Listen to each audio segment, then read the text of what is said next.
32 verse 7. It says, "You are my hiding place. You will protect me from trouble." This is a great verse, and it's actually a really great chapter. It's something that we can all identify with because Psalm 32 is a psalm about confession. It's about confession, but it's also about restoration because David is writing. He's writing from a heaviness or about a heaviness that he felt when he kept things hidden from God, when he had things bottled up. And he described what that felt like. It felt like he had these hidden things and they were his strength. They were zapping his strength. His strength was drying up. His joy was fading. But when he turned to God in honesty, and he confessed, something shifted in his life. God did not reject him. God actually became his hiding place. And this is a wonderful truth because a hiding place is not a place of denial. It's not a place where you're rejected.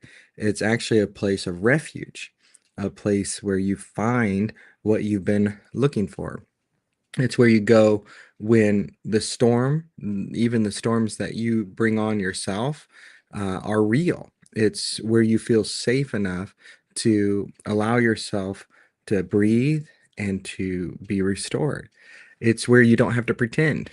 It's a place of truth, a place where you can literally confess who you are, what you've done, and find the peace of God. And God's protection, I think what I love about this chapter is God's protection that David talks about is not just a physical protection. It's actually an emotional protection. It's a spiritual protection. It's because it's born out of relationship.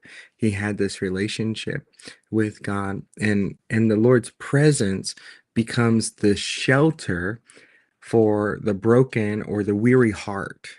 And we've all been there. And I think what we can learn from David is what he learned, is something very powerful, that our trust in God grows when we run toward him and we open up our lives, open up our hearts to him instead of running away from him. That's the inclination, that when we do something wrong or when we've gone down the wrong path, we think that God is the God of punishment. And he does correct those he loves. That's true. But when we confess and we run to him and we ask for forgiveness, we will receive it. He is faithful to forgive. He is. And so the question that I asked when I read through this, I just thought, where do I run when I feel stressed, when I feel overwhelmed, when I even feel the burden of my own mistakes in life? I think some of us answer that question by distracting ourselves, take up some new hobby. I don't know. Some of us will go, and I know some people that will even go shopping when they feel stressed or overwhelmed or they feel down in their life. But some of us will isolate ourselves. Some of us just try to make it through. We power through. But this chapter, this psalm reminds us that we should run to God even when we feel unworthy, when stress comes up, when this conviction or even condemnation in our heart rises up. We should pause.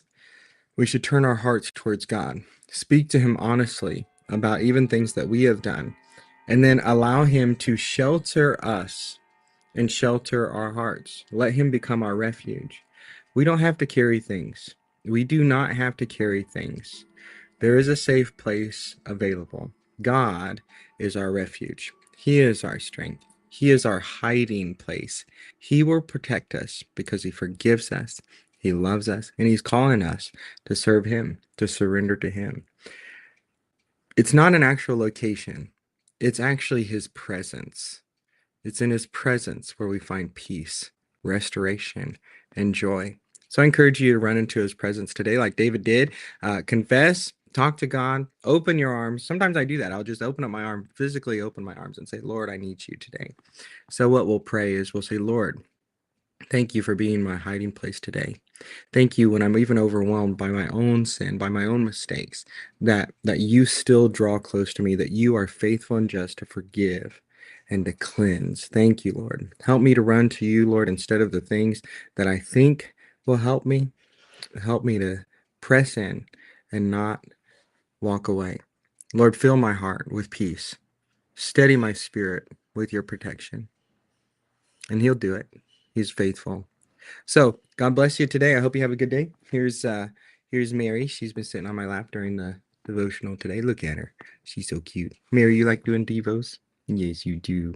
She's the worst and the best because she can be a little cranky. So God bless you today. She does not like being on camera. Look at her. She's shy. So you guys have a wonderful day.